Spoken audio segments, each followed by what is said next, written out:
Good evening and अस्सलाम वालेकुम। आज हम लोग स्टार्ट करने जा रहे हैं फिजिक्स का लास्ट यूनिट, जिसका नाम है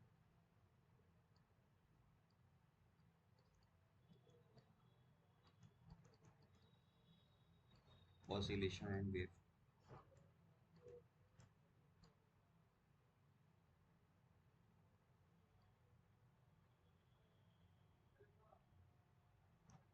ऑसिलेशन और वेव को समझने के लिए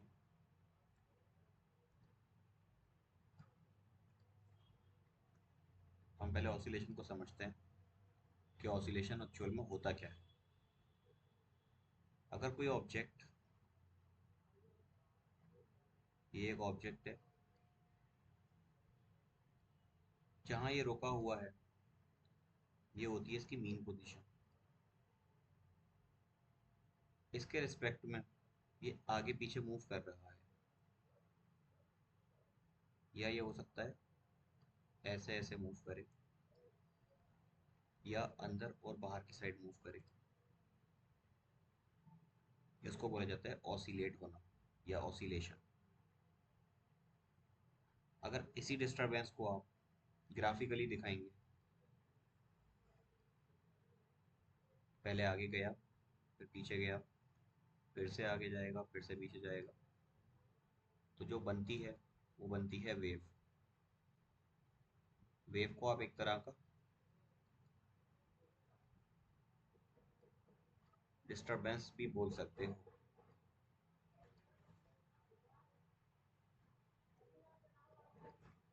इस चैप्टर की शुरुआत करने से पहले हम चलेंगे कुछ बेसिक डेफिनेशंस की तरफ। जैसे कि एक है periodic motion.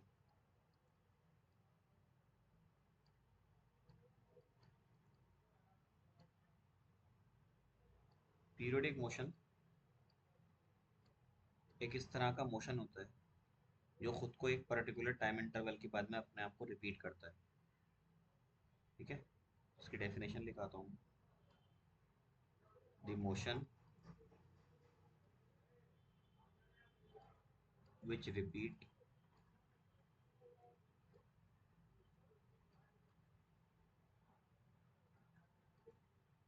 After a regular time interval.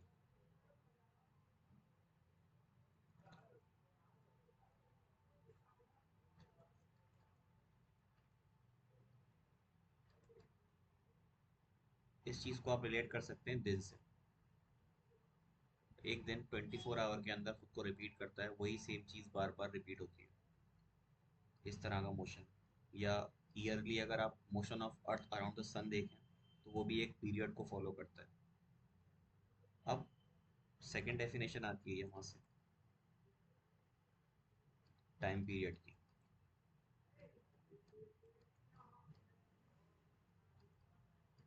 तो टाइम पीरियड जो रेगुलर टाइम इंटरवल यहाँ दे रखा है ना, इसी को टाइम पीरियड बोलते हैं। और ये एक फिक्स वैल्यू रहती है। जैसे कि the time interval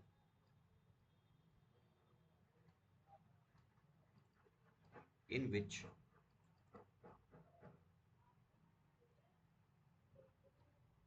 the motion of the object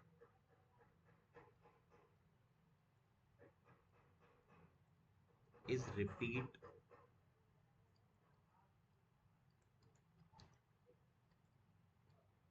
is called as time period।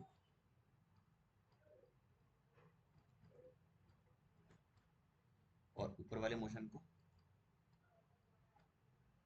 is called as periodic motion।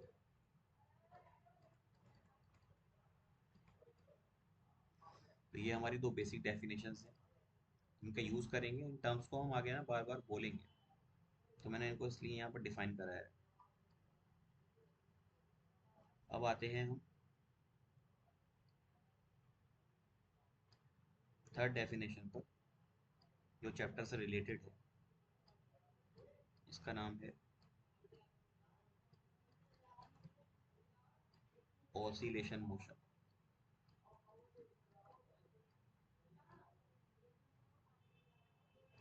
तो ऑसिलेशन मैंने अभी आपको बताया था कि अगर कोई भी ऑब्जेक्ट अपनी मीन पोजीशन के आगे पीछे मूव करता है तो उसको आप ऑसिलेशन बोलते हैं। तो मैं आपको पहले ऑसिलेशन मोशन के बारे में लिखा देता हूँ। तो ऑसिलेशन मोशन कैसे आप लिखेंगे, तो दी motion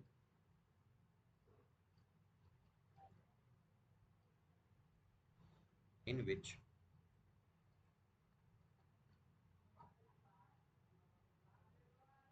the object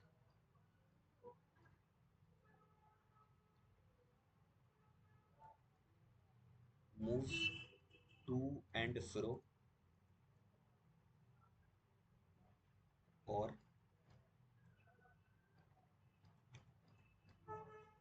back and forth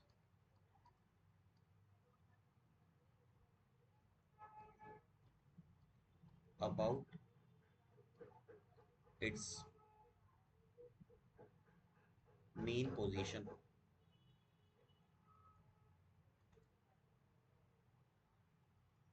is called as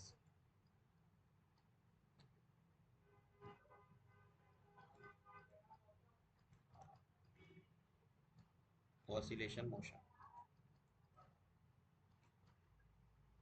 थोड़ा सा इसके ऊपर बात कर लेते हैं कि ये बैक एंड फोर्थ और ये टू एंड फ्रो क्या होता है। जैसे कि एक पार्टिकल है आपके पास, ये उसका पोजीशन है x इज इक्वल टू 0। इसके ऊपर आपने फोर्स लगाया, ये यहाँ तक जाएगा, फिर ये इधर आ जाएगा, फिर ये आगे, फिर इधर, फिर इधर, फिर इधर। तो ये हो गया इसका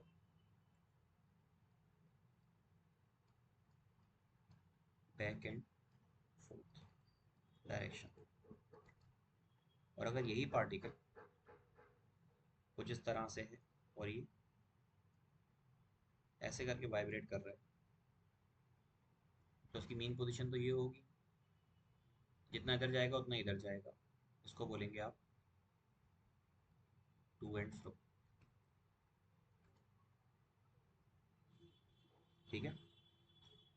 अब आती है बात, ऐसा होता क्यों है। ऐसा होने के समझने के लिए मैं आपको ना एक एग्जांपल लेता हूँ। ये कोई भी मेरे पास एक इलास्टिक बॉडी है और उस इलास्टिक बॉडी के अंदर ना इस तरह से मॉलिक्यूल्स अरेंज हैं।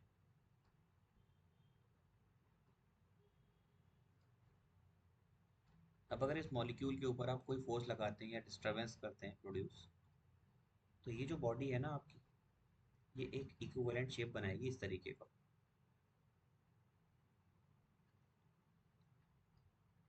और इसके जो अंदर के मॉलिक्यूल्स हैं वो थोड़े से ऐसे हो जाएंगे।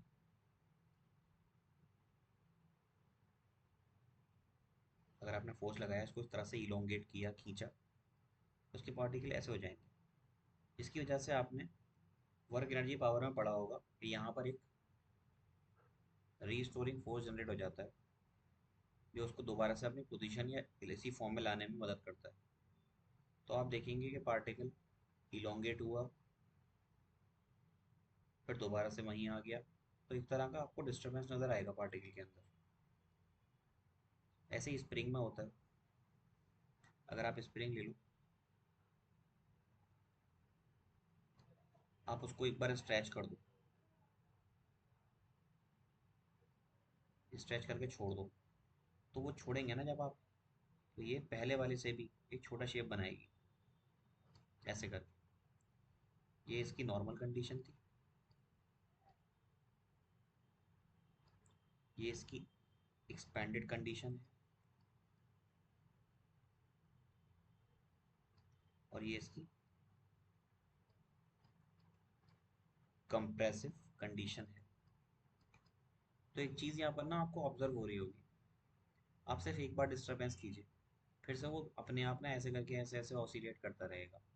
या फिर आप कोई वेट लटका दीजिए किसी स्प्रिंग से,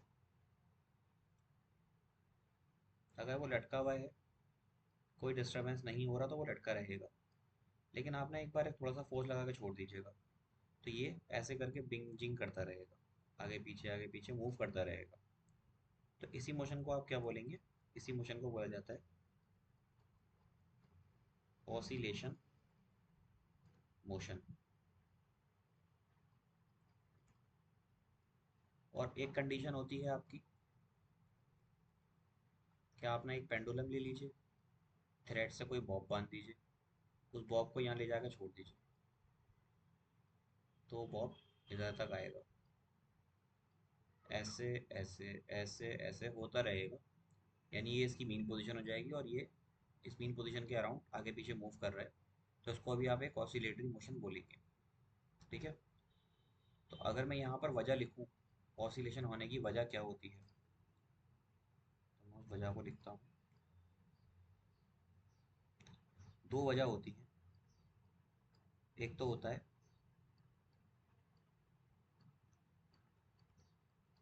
इलास्टिसिटी ऑफ द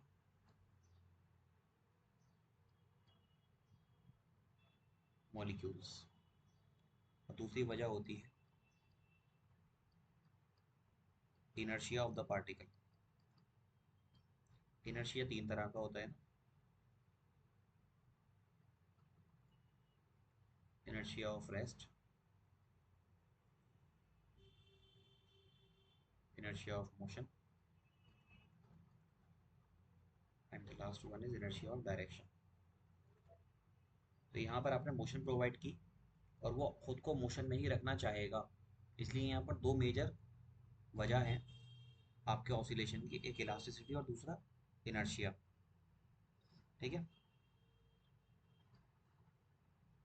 अब यहाँ पर मैं एक नोट लिखाता हूँ आपको, जितनी भी आपकी ऑसिलेटरी मोशंस होती हैं,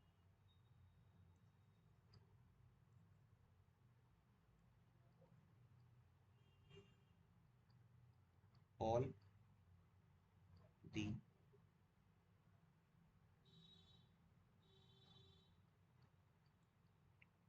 ऑसिलेटरी मोशन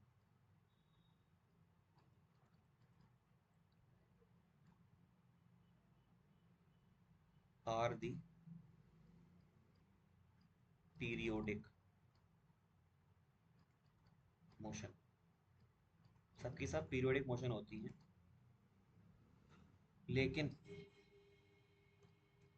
आप ऐसे नहीं कह सकते कि all the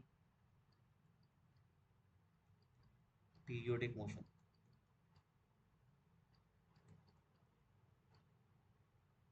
are not oscillatory. जैसे आप ना, ये खड़े हो आप, और आप लगा रहे हो चक्कर, तो यहाँ आप एक किसी मीन पोजीशन के इर्द गिर्द नहीं घूम रहे, यहाँ पर आप एक सर्कुलर मोशन की बात कर रहे हैं। हो सकता है आप सर्कुलर मोशन में अगर अपनी स्पीड सेम रखते हैं तो इक्वल टाइम इंटरवल में इक्वल डिस्टेंस कवर करेंगे। तो यहाँ पर आपका मोशन पीरियोडिक तो होगा, लेकिन वो ऑसिलेटरी नहीं होगा।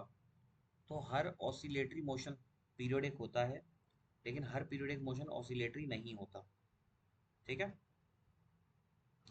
यहाँ तक हमारी बात हो गई ऑसिलेशन मोशन के बारे में।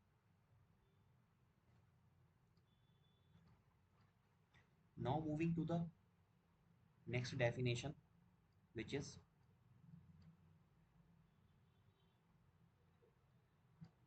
Harmonic motion.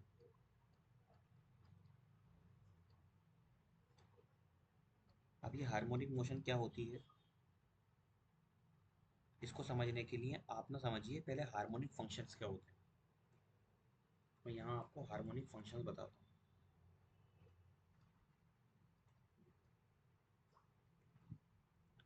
आपके एग्जाम पॉइंट ऑफ व्यू से जितना आपको ज़रूरत है, आप ये ध्यान रखिएगा कि जो आपके हार्मोनिक फंक्शंस आपको यहाँ लेने हैं वो होते हैं साइन थीटा, कॉस थीटा। ठीक है, ये मान लीजिएगा। इसकी आइडेंटिफिकेशन क्या होती है? आइडेंटिफिकेशन होती है कि अगर कोई मोशन पीरियोडिक है तो उसको दिखाने के लिए आपको कोई ना कोई फंक्शन की रिक्वायरमेंट होती है, और ये आपका एक ट्रिग्नोमेट्रिक फंक्शन है। अगर आप इनके ग्राफ्स बनाएंगे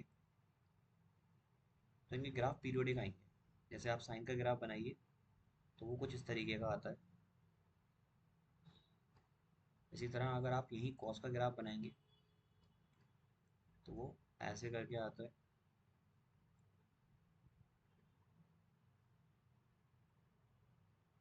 ऐसे करके कुछ ग्राफ आता है कॉस का।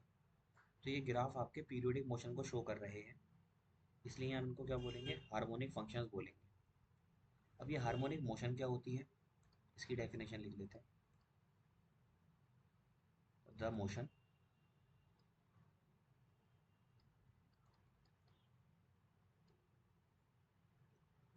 Of any particle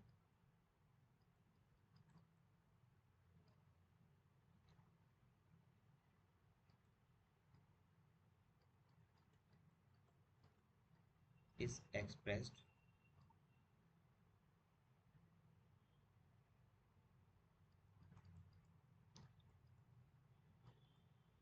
with the help of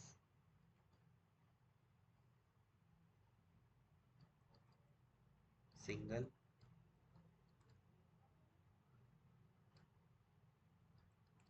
harmonic function.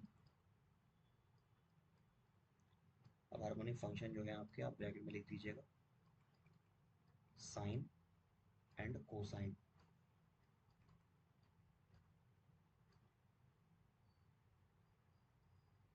Is called as harmonic motion. यहाँ से ना थोड़ा थोड़ा आपके सर के ऊपर से जाना शुरू हो गया होगा चीज़ को, तो मैं थोड़ा सा एक्सप्लेन करता हूँ। जैसे कि यहाँ पर एक ऑब्जेक्ट है, यहाँ पर मैं खड़े होकर बोल रहा हूँ, यहाँ पर एक इंसान है सुनने वाला। इस मीडियम के थ्रू मेरी आवाज़ यहाँ तक जाएगी। सॉलिड में ट्रैवल जो करती है आवाज़ सबसे फास्ट करती है। तो ये मेरी आवाज़ मैंने बोली, इससे टकराई, टकराने के बाद मेरी आवाज़ ऐसे करके यहाँ तक इसके कानों तक जाएगी। तो ये जो आवाज़ का मोशन हो रहा है, कैसे हो रहा है, पहले एयर थी तो एयर पार्टिकल्स थे, ठीक है। उसके बाद में एक सॉलिड है तो उस सॉलिड के कुछ पार्टिकल्स होंगे।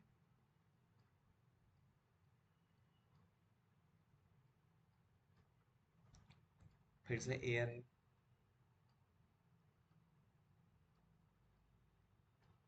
तो मैंने जो बोला उससे ये पार्टिकल डिस्टर्ब होगा। ये पार्टिकल अपनी एनर्जी आगे वाले को देगा, ये उससे आगे वाले को, ये उससे आगे वाले को, ये उससे आगे वाले को, ये उससे आगे वाले को, ये उससे आगे वाले को। इस तरह से ये एनर्जी आगे की तरफ ट्रांसफ़र होती रहेगी। तो इस एनर्जी ट्रांसफ़र को अगर आप दिखाओगे कि इसको किस तरीके से दिखाएंगे, तो उसका मोशन जो होगा वो आप ऐसे करके दिखाओगे। पहले एनर्जी हाई, फिर लो, फिर हाई, फिर लो, फिर हाई। इस तरह से ये प्रोपोगेशन होता है आपकी वॉइस का। तो पार्टिकल इस तरह की मोशन शो करते हैं, डिस्टर्बेंस शो करेंगी। अब इस मोशन को दिखाने के लिए आप दिखाओगे कि टाइम के साथ साथ कितनी आवाज़ आगे की तरफ जा रही थी, ठीक है। अब यहाँ पर मैं इसको ऐसे डायरेक्ट तो नहीं दिखा सकता, तो मैं क्या लिखूँगा, मैं लिखूँगा कि वाई का जो चेंज हो रहा है वो हो रहा है ए साइन ओमेगा टी के साथ। अभी आपको सिर्फ दो चीज़ों पे ध्यान देना है। वाई का मतलब आवाज़ में चेंज, यानी आवाज़ की पोजीशन में चेंज। टी का मतलब टाइम के साथ। और ये साइन का फंक्शन। इन दोनों चीज़ों को भी भूल जाइए आप, ये और ये क्या होता है, इन पे बात अभी हम करेंगे आगे।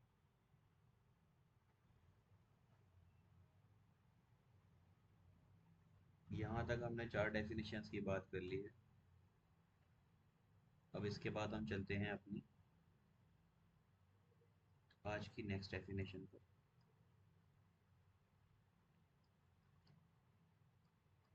सिंपल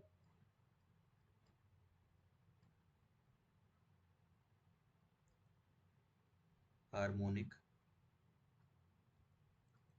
मोशन, यहाँ से आपका जो टर्म तैयार होता है मिलकर उसे बोलते हैं एसएचएम। तो आगे हम बार बार ऑसिलेटरी मोशन ना बोलकर बोलेंगे सिंपल हार्मोनिक मोशन। अब इसको डिफाइन कैसे करेंगे, इसकी मैं डेफिनेशन लिखाता हूँ कि जो एसएचएम होता है is a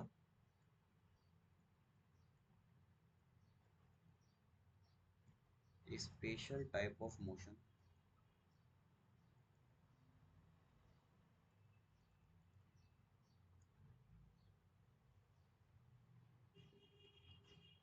in which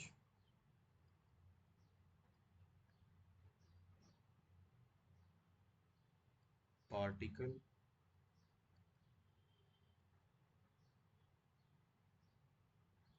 moves to and fro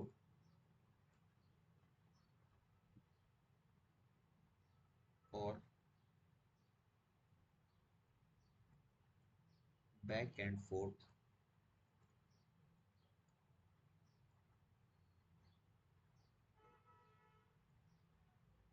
under the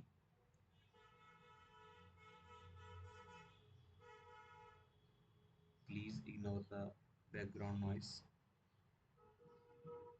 sorry for the disturbance, storing force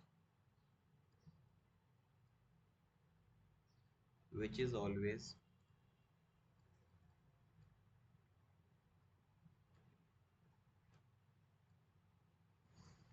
directed toward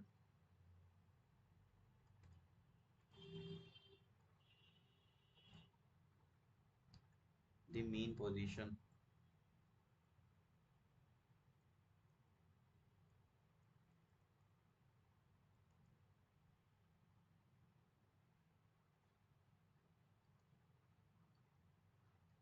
whose magnitude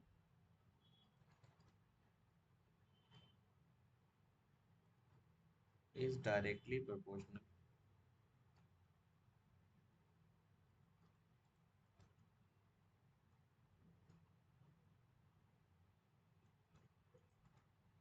to the displacement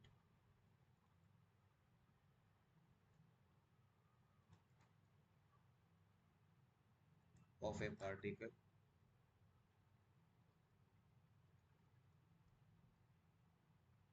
from its mean position।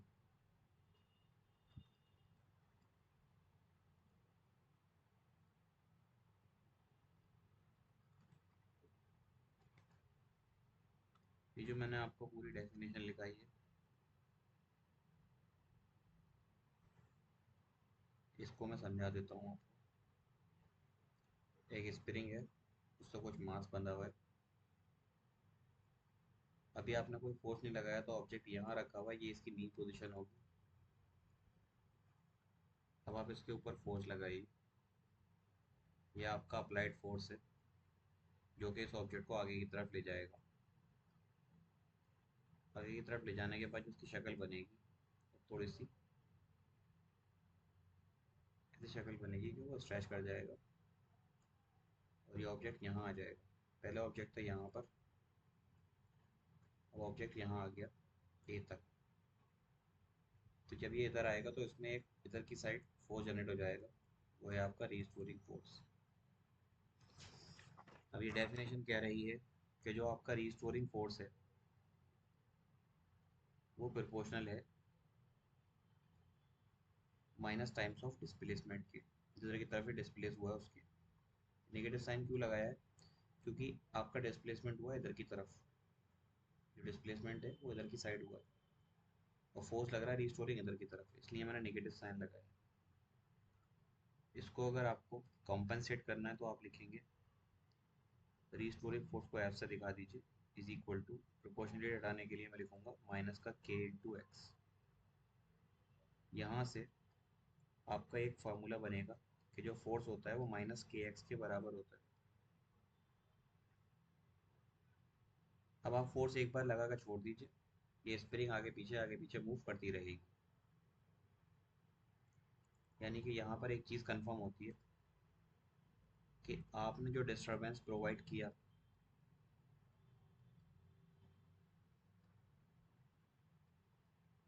वो था एफ,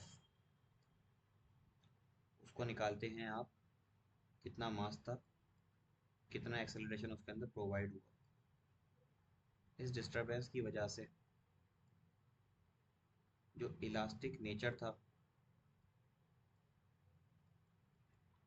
वो अपने लिमिट पर आ गया। उस इलास्टिक नेचर की वजह से एक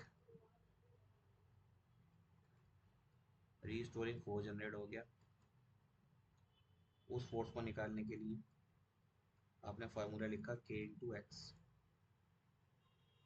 ठीक है, यानी एक चीज़ कंफर्म हो गई कि आपने फोर्स लगाकर इसको ऑसिलेशन प्रोवाइड कर दिया,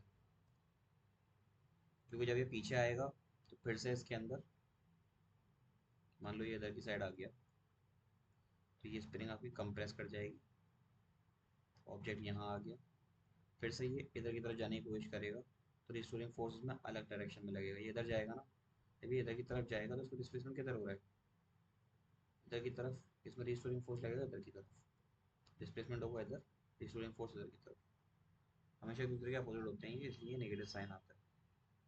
अब मैं क्या करूँगा कि जो आपने अप्लाइड फोर्स लगाया है और जो रिस्टोरिंग फोर्स है ये दोनों आपस में है बराबर, तो आप लिखेंगे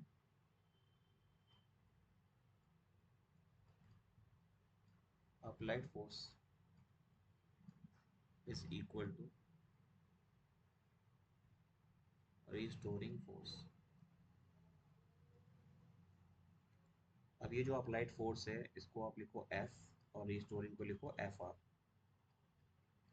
अप्लाइड फोर्स को आप लिखते हैं mass into acceleration, restoring force को लिखते हैं आप माइनस का K इंटू एक्स। अब अगर मैं इसको सिर्फ ए इधर रहने दूँ तो ये हो जाएगा माइनस का K upon M into x. यहाँ पर आप एक अजम्पशन लीजिए,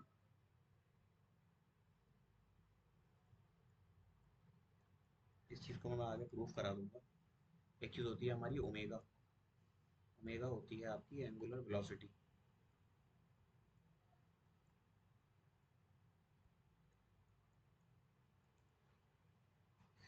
तो यहाँ पर आप इसको K अपॉन एम को मान लीजिए कि ये जो K अपॉन एम है ये ओमेगा के स्क्वायर के बराबर है। ये चीज़ आपको यहाँ से अज्यूम करनी है और यहाँ पुट कर दीजिए, तो आपका जो एक्सेलरेशन है वो आ जाएगा minus omega square into x.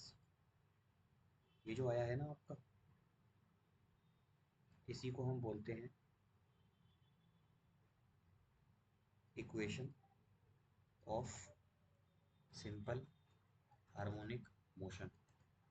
किसी भी मोशन को अगर आप इस फॉर्म में लिख देंगे A is equal to minus omega square into X, तो वो मोशन आपकी कैसी मोशन हो जाएगी, सिंपल हार्मोनिक मोशन। ये बात मैं आपको यहाँ लिखा देता हूँ। If motion is expressed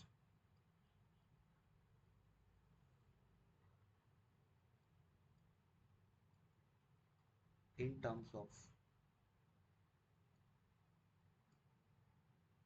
a is equal to minus omega square into x, then it is a simple harmonic motion। ठीक है, तो बेसिक बात है, मैं अगर आपसे पूछूं वेलोसिटी को लेकर के और एक्सेलरेशन को लेकर के, तो आपकी जो वेलोसिटी होती है वो होती है D x over D T, इसकी ज़रूरत पड़ेगी हमें अभी। और जो एक्सेलरेशन होता है वो होता है D V over D T, या फिर D square X over D T square. दो बार डिफरेंशिएट कर देते हैं तो आपका एक्सेलरेशन आ जाता है पोजीशन। तो ये आपका वेलोसिटी के लिए हो गया और ये आपका एक्सेलरेशन के लिए हो गया। तो आपने जो ऊपर इक्वेशन लिखी है एक्सेलरेशन, उसकी जगह मैं लिख सकता हूँ D square X over D T square, ये किसके बराबर होना चाहिए, minus omega square into x.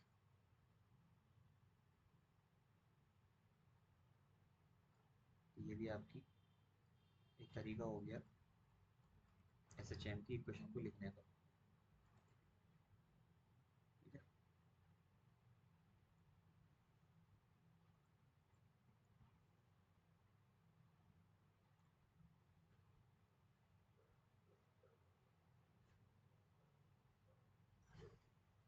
अब कुछ बातें हैं जो मैं क्वेश्चन के थ्रू समझाऊंगा, लेकिन उससे पहले मैं आपको बताता हूँ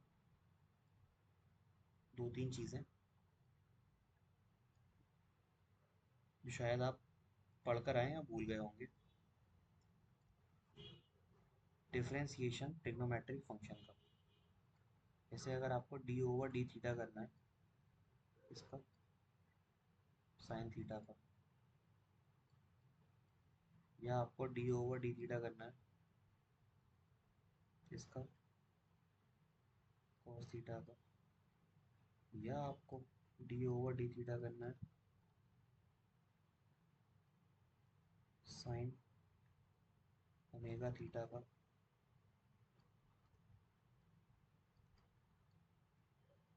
कॉस ओमेगा थीटा। तो इसका जो रूल होता है, साइन को डिफरेंशिएट करेंगे आप तो आएगा डायरेक्ट कॉस थीटा, कॉस को करेंगे तो आएगा माइनस साइन थीटा। इसको जो करते हैं आप, तो सबसे पहले तो आप साइन को ही करते हैं, साइन का आएगा आपका कॉस, यहाँ थीटा की जगह जो लिखा हुआ है वो लिख दीजिए ओमेगा थीटा। इसको लिखने के बाद ना आपके पास जो ओमेगा बचा है यहाँ पर एक्स्ट्रा, आपको इसको बाहर निकाल के लिखना पड़ता है। तो ये वैल्यू हो जाएगी आपकी ओमेगा कॉस ओमेगा थीटा। ऐसी कॉस का करेंगे तो माइनस का साइन तो आएगा ही आएगा, और जो अंदर रखा हुआ है उसको एज इट इज लिख दो। अब अंदर वाले हिस्से को और डिफरेंशिएट करना पड़ता है, तो उसमें से ओमेगा बाहर आ जाएगा, वैल्यू जो बनेगी वो बनेगी minus omega sine omega theta. तो ये चार आपको डेरिवेशन या डिफरेंशिएशन याद रखने हैं।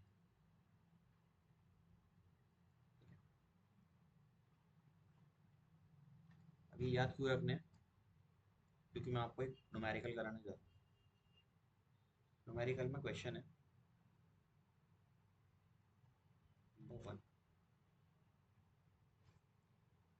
Show that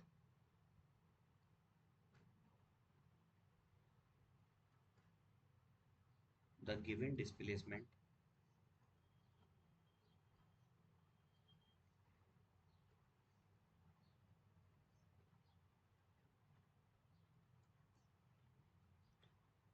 represent S H M. आपको बताना है कि ये एस एच एम को रिप्रेजेंट कर रहे हैं या नहीं कर रहे। तो आप कैसे बताएंगे, आपको बताने का अभी तक एक ही तरीका मालूम है, कोई भी ऑब्जेक्ट एस एच एम में है या नहीं। उसके लिए आपको क्या करना है, आपको बताना है कि एक्सेलरेशन बराबर D square X over D T square बराबर आना चाहिए किसके, minus omega square into x के। ये आना चाहिए। अगर आप ऐसे लिख पा रहे हो तो एस एच एम में है, ऐसे नहीं लिख पा रहे तो एस एच एम में नहीं है। सवाल में क्या दे रखा है, पहला पार्ट आपको, पहला पार्ट उसने दिया है कि जो x की वैल्यू है वो है a साइन ओमेगा टी। अब आपको आना चाहिए इसको डिफरेंशिएट करना। तो डिफरेंशिएट करने के लिए आप लिखोगे D x over D T, जो कि बराबर होगा D over D T. X की जो वैल्यू है वो रख दो a साइन ओमेगा टी। अब ए यहाँ पर एक कांस्टेंट है, उसको आप ले लीजिए बाहर। तो आपके पास डिफरेंशिएट करने के लिए सिर्फ क्या है, आपके पास है साइन ओमेगा टी। आप कीजिए डिफरेंशिएट, ए बाहर ले लीजिए। मैंने बताया साइन को कैसे करते हैं। साइन के साथ अगर कुछ रखा हुआ है अंदर तो वो बाहर आ जाएगा, और साइन का होता है कॉस ओमेगा टी। तो आप हो जाएगा ये ए ओमेगा, साइन का हो जाएगा कॉस ओमेगा टी। ये आपकी वैल्यू आई है D x over D T की, जो कि वेलोसिटी के बराबर होता है। लेकिन आपने वेलोसिटी की टर्म में नहीं निकालना, आपको निकालना है एक्सेलरेशन की टर्म में। तो आप एक और बार डिफरेंशिएट करोगे, आप लिखोगे A is equals to D V over D T और D square X over D T square. तो इसको डिफरेंशिएट करो एक बार और, आप लिखेंगे D over D T A omega cos omega T. यहाँ पर आपका ये दोनों टर्म कांस्टेंट है, इनको बाहर ले लीजिए। डिफरेंशिएशन में इनको यूज़ नहीं करते। आप सिर्फ डिफरेंशिएशन जो करेंगे वो ट्रिग्नोमेट्रिक फंक्शन का करेंगे, डी ओवर डी टी इसका कॉस ओमेगा टी का। कॉस ओमेगा टी का या कॉस ओमेगा थीटा का मैंने लिखा था तो कितना आ रहा था, minus omega sine omega T. तो पहले से हमारे पास ए ओमेगा तो है, इसको डिफरेंशिएट करने के बाद मुझे मिलेगा माइनस का ओमेगा साइन ओमेगा टी। तो इस ओमेगा और माइनस को बाहर ले जाके मल्टीप्लाई कर दीजिए, ये हो जाएगा माइनस का ओमेगा स्क्वायर ए साइन ओमेगा टी। अगर आपसे कहूँ मैं कि ए साइन ओमेगा टी किसके बराबर है, तो आप ऊपर जाकर देखिए दोबारा से, ए साइन ओमेगा टी की वैल्यू एक्स के बराबर है। तो आप यहाँ से रख सकते हैं, ये जो एक्सेलरेशन होगा वो होगा minus omega square into X. और ये जो आपने लिखा है, क्या ये equation of S H M नहीं है?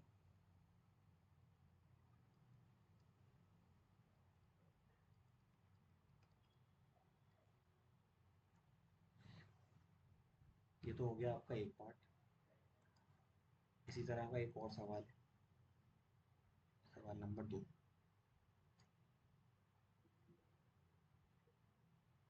इसमें आपको बताना है कि ये एस एच एम की इक्वेशन फॉलो कर रहा है या नहीं। X is equal to B cos omega T. तो ये चीज़ मैं आपको सॉल्व करने को दे रहा हूँ, सेम तरीका है, आप अप्लाई कीजिएगा। मैं आपको एक और पार्ट कराता हूँ इसके अलावा।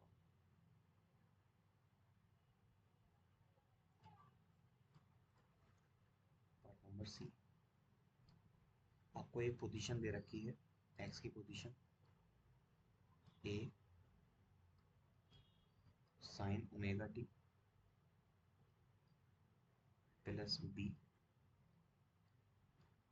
Cos omega T. आपको बताना है कि ये एस एच एम को फॉलो कर रहा है या नहीं, या एस एच एम है या नहीं। तो आपको जब भी एस एच एम प्रूव करना हो तो आप क्या करेंगे, you always differentiate the given equation. इसको डिफ्रेंशिएट करो टाइम के रिस्पेक्ट में, D over D T. A constant है, बाहर ले लीजिए। साइन का ओमेगा टी के साथ अगर आप डिफ्रेंशिएशन करेंगे तो ये आएगा omega cos omega T. Plus का निशान लगाइए, फिर इसको डिफ्रेंशिएट कीजिए तो बी आ जाएगा बाहर। इसको डिफ्रेंशिएट करूँगा तो आएगा माइनस ओमेगा कॉस का आएगा साइन ओमेगा टी। इसको सॉल्व करके लिखेंगे आप तो आएगा A omega cos omega T minus B omega sine omega T. ये एक बार डिफ्रेंशिएट करने पर आया। आप इसको एक और मर्तबा डिफ्रेंशिएट कीजिए तो आप लिखेंगे D square X over D T square. ये हो जाएगा, ए ओमेगा को बाहर ले लो, कॉस को करो डिफ्रेंशिएट तो आएगा माइनस का साइन ओमेगा टी और ओमेगा बाहर आ जाएगा। फिर माइनस के बी ओमेगा को बाहर ले लो, साइन को डिफ्रेंशिएट करेंगे तो ओमेगा कॉस ओमेगा टी, इसको सॉल्व कर लो। ये ओमेगा ओमेगा से मल्टीप्लाई करेगा, माइनस बाहर आ जाएगा तो हो जाएगा माइनस का a omega square sine omega T, ये आ जाएगा माइनस का b omega square cos omega t. इसमें से आप कॉमन ले लीजिए माइनस का ओमेगा स्क्वायर, तो बचेगा आपके पास a sine omega T plus B cos omega t, और ये जो पूरी वैल्यू है ये बराबर है एक्स के, तो आप लिखोगे minus omega square into x, ये आया है एक्सेलरेशन के बराबर। यानी आपने इसको फिर से एस एच एम की इक्वेशन की फॉर्म में लिख दिया, तो आप लिख सकते हैं this is the equation of S H M. तो इस वीडियो में हम इतना ही रखेंगे, इससे आगे हम सेकंड लेक्चर में स्टार्ट करेंगे। तब तक के लिए हम आपसे लेंगे इजाज़त। आप ऐसे हंसते रहिए, मुस्कुराते रहिए। ठीक है, थैंक यू।